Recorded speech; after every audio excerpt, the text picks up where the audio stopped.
It's Illinois in Focus Daily. I'm Greg Bishop here with the Center Square and America's Talking Network on the road with a whole bunch of stuff we've got to tackle today.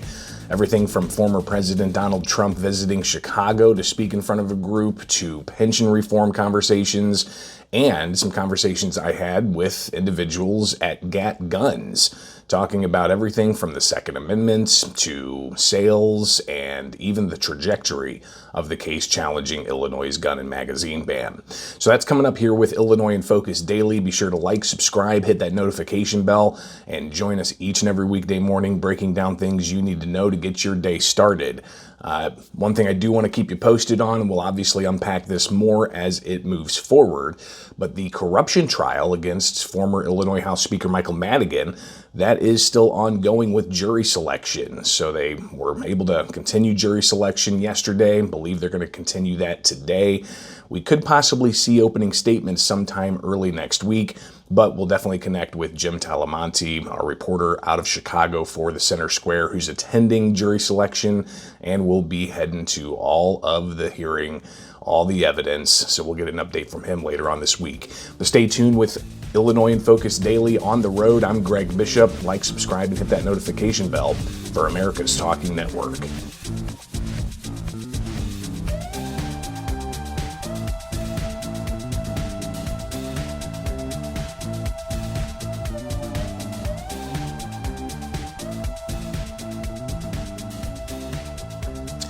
An Illinois gun store says they're ready to hand over those firearms to individuals who purchased them during a previous injunction if another injunction of the state's gun ban is enacted. Welcome back. Illinois in Focus Daily. I'm Greg Bishop. On the road, was able to stop by Gat Guns yesterday, where William Kirk from Washington Gun Law, the popular Second Amendment channel, spoke to a crowd and discussed a variety of things. I was also able to speak about the importance of independent journalism and covering a whole host of things from a taxpayer's perspective, and that's something you can find at thecentersquare.com. Be sure to like, subscribe, and hit that notification bell and get the newsletter there. But one of the things that we were able to talk about with Nicole from Gat Guns was just exactly how sales are doing. So this year, I'm very happy to say we have seen an increase in sales, an uptick over last year. It was the last 2 months we've had an increase in sales. So obviously mostly handguns, but we are seeing a lot of compliant rifles come out now from different manufacturers. So people are really excited to be able to buy rifles again. Nicole did say that there's a lot of frustration when it comes to the Protect Illinois Communities Act from people who visit her store. Frustration, obviously, with the with PICA and it still being here. We're hopeful, because we are seeing movement in our case and getting it moving forward. We have people that are waiting to pick up. So if we have a few days of freedom, we're ready for that. We're always ready for crowd control, so we're definitely ready for that.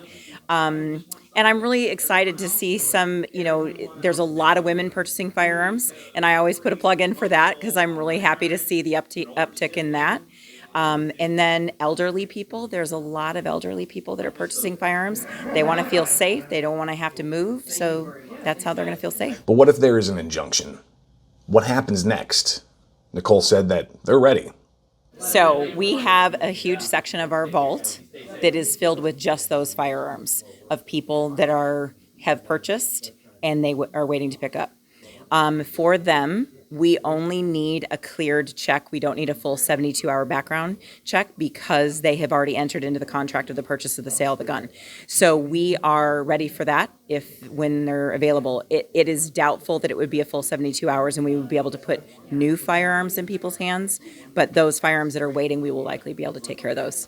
I was also able to chat with William Kirk. He is the host of Washington Gun Law. He gave an address to the people there about the importance of having a lawyer, especially if they are going to be carrying concealed or find themselves in any kind of Second Amendment situation. But I asked him why he came to a state like Illinois, all the way from the West Coast. Well, because I think that if you want to take a look at the nefarious things that state governments are doing to the citizens of its state, and you want to understand where they are coming with, how are they going to disarm you, I think Illinois is like Exhibit B right behind the state of California. And my big beef with the state of Illinois, it's not so much what they do to their citizens, that's a problem, but it's how they do it. I mean, this PICA, the way this was passed under the color of darkness in the middle of the night, it's not even democratic in nature. Again, he reiterated some of what he told the crowd there about the importance of having legal representation. Yeah, so here's the deal. I recognize that Second Amendment is a right, but it is a right that comes with a tremendous amount of responsibility. And in order to truly be the lawful and responsible gun owner, you not only need to be well-trained and proficient in the use of your firearm, but you need to understand the laws of self-defense, the laws of the use of the firearm in your particular jurisdiction. Practice to stay out of prison like you practice to stay out of the morgue. Now, he was there talking about this organization, Right to Bear, which provides that type of representation, but he said it's important that people understand that you have to have somebody that's going to represent you if there was some kind of incident where you had to use your legal firearm for self-defense. Yeah, listen, first of all, whether you choose Right to Bear or anyone, I just want everyone to be covered. It's like you're jumping out of an airplane, you need a parachute. I don't care what that parachute is as long as it's packed appropriately. But what happens in the first 30 minutes to 3 hours following an incident, and the ability to talk to a lawyer and preserve evidence and things like that can be the difference between having a valid self-defense claim and going to prison. And so having that lawyer on speed dial, whatever method you use to have that person, critical to your defense. William Kirk from Washington Gun Law, he was there and he talked about what's coming next with the gun ban challenges. Yeah, here it is. I'll sum it up in 4 words. It's going to be win, stay, appeal, lose. Because what's going to happen is I do believe the trial court is going to follow the law and you're going to win. And you're going to get an injunction, and I hope the injunction lasts a few days so at least the folks in Illinois can enjoy some semblance of freedom. But the Seventh Circuit's going to step in and stay it. You know they will. There will be an appeal, and the Seventh Circuit will flip it. Why is that? Because that's what happens every single time. But Illinois' case likely not going to make it to the U.S. Supreme Court before Maryland's case, something that Kirk unpacked for us and where that's going to head. But while that's kicking around, what I think is going to happen is the United States Supreme Court is going to accept review on the Snope case. It's a Maryland assault weapon ban. It would certainly affect everyone here in Illinois. And what the Seventh Circuit should do in that situation is basically just sit on it, wait for the Supreme Court to rule, and then make its ruling. But it's the Seventh Circuit, so who knows? Ultimately, whatever happens, it's going to be up to the U.S. Supreme Court. When Illinois' cases went up, they were still kind of in an interlocutory fashion, or it's a fancy word of saying it was before the end of the football game, okay? What's good about the Maryland case is it is final. It is complete. There's nothing else left to do. It is ripe for review. And what's also good is it carries with it a magazine capacity ban as well. So a lot of those issues that they're struggling with here in Illinois, California, out in my home state of Washington, are going to be resolved by the Supreme Court. I was also able to chat with Rhonda Ezell. If you're not familiar with her, she had litigation against gun control laws in Chicago and won, setting precedent. And her case has been cited time and again in other challenges to gun laws. We talked about gun rights and how she said it's really for everybody. Stop allowing the government to put you in a box, to lie to you, to try to trick you into your grave, into believing that one group of people is better than the other. What do I mean by that? Because they tend to tell you that gun rights are for Republicans. And this is the argument that they put forth all the time on social media, as if Democrats aren't gun owners or no one else is gun owners. So they use the Second Amendment as a political pawn. We know that, we see that. But us here at Chicago Guns Matter, we don't do that. We take a stand for all Americans, all shapes, forms, and sizes, color, ethnic background, whatever. The goal is to stay in the fight. Pay attention, understand what's going on, and take it to these people because they don't want us to have our firearms. They don't want to see us with American freedoms. You know, it's unfortunate that we've seen the border been open and all these illegal has come across. They're committing crimes, committing violence, as if we didn't have enough already in this state. And yet, we're still fighting for our fundamental constitutional right. I also asked Rhonda what kind of message she has to legislators who are constantly looking for more gun control legislation. You know, what you have to do with these legislatures here in Illinois is take a stand and let them know that you see what they're doing. Everything that they're doing is corrupt. They do it all the time. This is nothing new. They wait until the dead of the night and they sign these unconstitutional bills into law. No one's seen them. No one got a chance to read them. No one voted on them.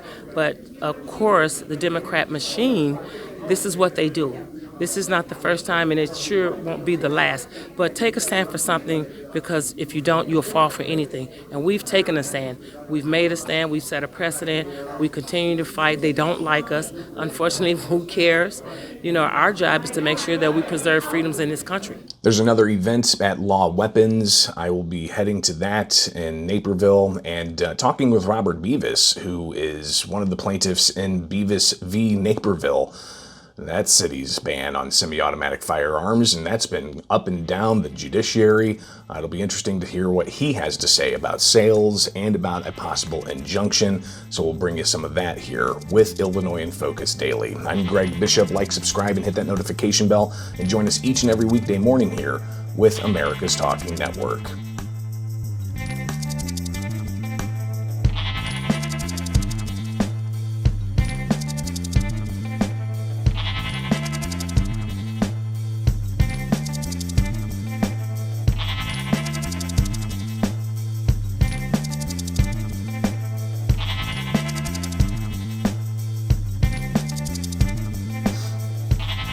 There were dueling events in Chicago, a former president speaking to a group of business leaders and a group of legislators and policymakers talking about Illinois' pension debt. I'm Greg Bishop. This is Illinois in Focus Daily on the road. Be sure to like, subscribe, and hit that notification bell, and follow us here at America's Talking Network, and get the newsletter at thecentersquare.com. So Illinois has $140 billion unfunded pension liability, and we have two tiers of public sector employees. The first tier, before 2011, have 3% compounded COLA, cost of living increases every year. They also have fully subsidized health insurance in retirement, again, subsidized by the taxpayer. And our pension debt has grown to $140 billion and has stayed that way. Costs Illinois taxpayers about $10 billion a year to pay into that. But that doesn't necessarily meet what the actuaries, those who look at these numbers in the long term and what would be needed to fulfill responsibilities, Illinois falls short time and again. So there's a lot of issues here with Illinois' pension system. But that was part of a conversation that the Better Government Association put together. They had a panel of legislators and somebody from the governor's office. State Senator Robert Martwick was there, State Representative Stephanie Kifowit, State Representative Stephen Reich, and Deputy Governor Andy Manar. But David Greising hosting that and giving the panel a variety of questions about the pension system and any possible fixes there may be. But Stephanie Kifowit, she started to talk about the importance of attracting people to these jobs, teachers, firefighters, state police, etc. But she said that the new Tier 2, which came after 2011, with lower benefits, isn't necessarily as attractive as the Tier 1 benefits that are pretty generous, according to a variety of experts that look at public sector retirement benefits. But she said that something has to change with Tier 2. 40% of employers say workers leave their job to find a role with better employee benefits. And retirement benefits is the number 3 list of what employees are looking for with regard to employment. And the state of Illinois is simply not competitive when we look at our benefit package to get good quality employees to teach our children, to teach our future engineers and biologists, to ensure that our corrections are safe, our roads are safe, the fire department is fully staffed and safe. So amongst all the other grueling jobs that individuals in the state of Illinois does. For example, I drove into Chicago today. The driving habits of people today are astounding. I am scared as a driver driving on I-88 when I pass the state workers that are fixing holes, that are trimming the brush on the side, that are cleaning, that are doing the maintenance of these roads, that if I fear driving, I just imagine them on the side of the road, our state workers, and how they are feeling about their job when they can't even look to and count on a benefit package that's competitive. State Representative Stephen Reich, he discussed the benefits as he sees it. I think a lot of it has to do with perception. I think the perceptions of Tier 2 are based upon employee sitting next to an employee who's in Tier 1 and saying, I'm doing the same job as this guy, but he's going to be getting much more than what I'm getting when I retire. If you want to go back to Tier 1, I wouldn't have a problem with it if we were to say at the same time, we've got something that will fix the debt here in this state. Now, one thing that's not generally understood is that the Tier 1 pensions are capped at 75% of what it was you were making when you retired or walked off the property. It's the cost of living adjustment and the 3% compounding that is driving our pension debt crazy. It's not the pension itself. If you want to go back to Tier 1 and say that your benefit is going to be based on a certain number of years of service, a factor, final average earnings, and capped at 75% of what you were making when you retired, I don't have a problem with that. And I would be probably I'd be happy to talk to anybody about that. But if we're going back to a Tier 1 system that has all the other stuff that is driving us into bankruptcy, then no, this is not going to work. So we need to separate the debt from the pension, and actually sit down and I would rather see every employee in the state of Illinois, teachers, road guys, cops, firemen, all basically within the same structure of a plan, rather than 5 separate plans that everybody has to administer in different ways. So legislators have been talking for quite some time about Tier 2, how they could possibly change the Social Security implications, maybe enhance the benefits as a recruitment tool, a variety of other things that they've been discussing for months. But Kifowit pushed back on the idea that this was a advocacy point for unions. That this narrative is out here, that it's a big union push. Our House committee listened to the unions, but then spent hours upon hours listening to the workers, listening to the police officers, listening to the firefighters. My own superintendent of Waubonsie High School said, I want to testify. I want to testify at your committee, Rep, because I can't get teachers. And one of the big things why I can't get teachers is because of the retirement plan of the state of Illinois. So regardless of what plan comes out that's agreed upon, that's fiscally responsible for the state, number one, and equally respectful of the job that our employees do, we need to acknowledge that it needs to be fixed. There's a lot of different plans being floated out there about what to do, everything from amending the Constitution to change pension benefits, something that's not popular at the State House, to increasing taxes on taxpayers to earmark that money to help pay down the pension debt. Stephen Reich had his own idea. We're saying we're all in this together. We all have to, let's all pull our oars in the same direction and all that kind of stuff. Everybody's got to have some skin in the game. Nobody's talking about the possibility of some sort of payback from the people who are receiving these pensions. And I'm going to throw this out. I'm probably going to get is there cake out there that's going to get thrown at me?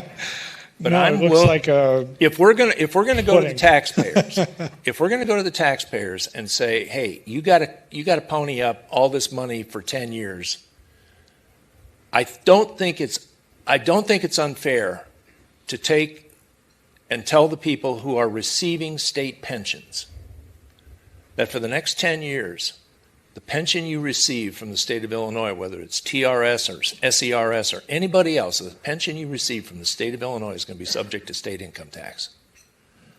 Social Security is not taxable in this state. Nobody who's on retirement pays state income tax. But the fact is that pensions, especially Tier 1, I'm gonna beat up on Tier 1 people. But the fact is that nobody's paying state income tax on this stuff. If we can adjust the tax code to say, if you're getting a state pension We're not going to, if you're getting Social Security from another job or something like that, no, that remains non-taxable. If you're getting a private pension and a state pension, that private pension remains untaxable. That's fine. But the fact is that if you're going to ask for something from the taxpayers of Illinois, you are also going to have to be a taxpayer of Illinois. Yeah, I'm not a lawyer, but we have at least two lawyers on the panel. I'm a lawyer as well. Right, I know. Would that, if you taxed pension benefits, might that not run into a challenge on a constitutional You're basis? getting your same That pension. Your diminishes- benefits are not being diminished. It would No. diminish your pension benefit if you have No, to get some of it you're back. getting your No? full pension benefit. You're Okay. just putting it on a tax What do you return think, and throwing Tom? some money at it. Well, we're not considering that texting. Okay. Okay, so what's the sense in us Yeah, being here if that's, we're not, you know? I mean, this is my colleague, my esteemed vice chair of pensions. We do agree, as he said, a lot and disagree on a few things. This is one of the things that I think we disagree on. In part, as I mentioned, CDBA, just because they have a great chart. The problem is not the benefits that our Tier 1 pensioners are receiving. The problem is the unfunded liability. So to treat state employee pensioners differently than other seniors that have been retired, to me, is a bit discriminatory, because those pensioners put in the time. They worked 35 years, 40 years for a pension benefit that they were promised. And the state now needs to look at and understand, how are we going to look at all the data. And there are many different plans. There are many different, as you mentioned, many different solutions. This is why government does not run quickly or haphazardly like the Tier 2. But then there was an interesting aside that came close to the end of the conversation with the Better Government Association. David Greising asking Andy Manar, Deputy Governor, a question about this entire issue, and made a point about population. Talking about the impact that the pension issue has on our state and its reputation. I'm going to wrap it here. And economic development in the state. He's focused in particular on company relocation decisions, but there are other factors such as the population loss that we've had in recent years. We haven't had population loss. We have not. No, we have not. Not in the last couple of years, but over the last 10 years? There has never been more people living in the state of Illinois than there is today. Yeah. Oh, Okay. So I want to. Sorry, I've been I haven't reading jumped too in many yet on anything IPI here, but editorials. Yeah. If you the census is the census. There's a thing called the post-enumeration survey that Okay. shows that Illinois gained population. It's a correction. Okay, right. And it's a real correction from the Census Bureau. So I just want to dispel that right Okay. away. Illinois is not losing people. Illinois is gaining people. Now, Manar obviously talking about the post-enumeration survey, which, yes, they did come back and modified their numbers, but the census from the U.S. Census Bureau is not the only data showing that there is a trend of decreasing population in Illinois. You've also got IRS migration data that shows people moving from Illinois and taking around $10 billion with them out of the state. Plus, you've also got the moving companies highlighting that Illinois regularly is at the top of the list of more people moving out of the state. So interesting to hear the governor's office continue to push back on the idea that Illinois is losing population. But again, the Better Government Association's conversation about pensions wasn't the only big thing going on in Chicago. You had former President Donald Trump also in Chicago, and he sat down to discuss economic issues, and in particular, he discussed his economic plan with a moderator from Bloomberg. The business people of Chicago, like everywhere else, they like a lot of the things you want to do in terms of tax cuts and some of the spending proposals. But like many business people, what they're often worried about is the cost. And the Committee for a Responsible Federal Budget, which is a bipartisan outfit, put out some predictions the other day. If you add up all the promises you've made, and your plans would add $7.5 trillion to the debt. That's more than twice the total for Vice President Harris. You're on course to push up debt up to 150% of GDP. This is a very business-like audience. Yeah. Why should they trust you with that? Because we're about growth. She's got no growth whatsoever, and we're all about growth. We're going to bring companies back to our country. You look at, even today, as I was driving over, I see these empty, old, beautiful, like steel mills and factories that are empty and falling down. Some have been converted to senior citizens' homes, but that's not going to do the trick. And we're going to bring the companies back. We're going to lower taxes still further for companies that are going to make their product in the USA. We're going to protect those companies with strong tariffs, because I'm a believer in tariffs. I'm not sure that you are. I don't think you are, but I congratulate you on your career. But to me, the most beautiful word in the dictionary is tariff. And it's my favorite word. It needs a public relations firm to help it, but to me, it's the most beautiful word in the dictionary. Tariffs. The moderator pushed back and talked about the costs to taxpayers and the costs to the economy from Trump's plan as he sees it. You are making all these promises. Latest one was car loans. You're flooding the thing with giving giveaways. But we're going to grow. I was actually quite kind to you. I used 7 trillion. The upper estimate is 15 trillion. People like the Wall Street Journal, who's hardly a communist organization, yeah, but you don't know. They have criticized you on this as well. You are running up enormous debt. What does the Wall Street Journal know? I'm meeting with them tomorrow. What does the Wall Street Journal know? They've been wrong about everything. So have you, by the way. You've been wrong about You're trying to turn this. You're trying to turn this. You've been wrong about it. No, you're trying to turn this into debate. There are It's business not a debate. people. There are but you're wrong. You've been wrong. You've been wrong all your life on this stuff. But the conversation was pretty wide-ranging in front of this audience in Chicago with the former president. They talked about immigration, for instance, and this conversation really highlighted some of Trump's bombast when it comes to approaching what could be considered adversarial media. I have a good heart. I have a heart where I want people to be taken care of, but I don't want to take in people where millions of people, 21 million people at least, have come in the last 3.5 years, unvetted, unchecked. We don't know anything about them. How about this? Gavin Newsom, he's the governor of California. Newsom. He signed Newsom, I call him. Yeah. But do you think? No, he corrected me. He corrected me. I said, that's the first time I've been corrected. There are CEOs out here. If they said those sort of things about a rival CEO, they'd be sacked. Do you think it's but they don't have to survive like me. They don't have to go through what I have to go through.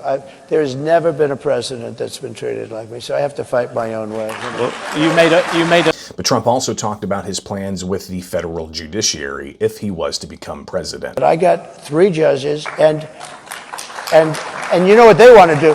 They want to now put up to 25 justices into the Supreme Court, the radical left, and that can't happen. So I think I've done a great job on putting in justices and 300 judges, and that made a tremendous difference in the country. You know, I was a little lucky because Barack Hussein Obama did not get his judges approved, a lot of them. So I ended up with 125 judges before I got there. So most presidents don't even get to put a Supreme Court judge in because there's 9, and they're there for a long time. Most of them are there for a very long time. And I got 3, which is a very unusual situation. To note, Bloomberg said they reached out to Kamala Harris, the Democratic nominee for president, for conversation, but apparently Harris declined that. The election is coming up rapidly, November 5th. Early voting's underway now in Illinois. So interesting to see those 2 different conversations happening in Chicago yesterday. Definitely wanted to keep you updated on that. Here with Illinois in Focus Daily on the road, I'm Greg Bishop. Be sure to like, subscribe, and hit that notification bell with America's Talking Network. Get the podcast at anywhere you get your podcasts. Search Illinois in Focus, and also get the newsletter at thecentersquare.com.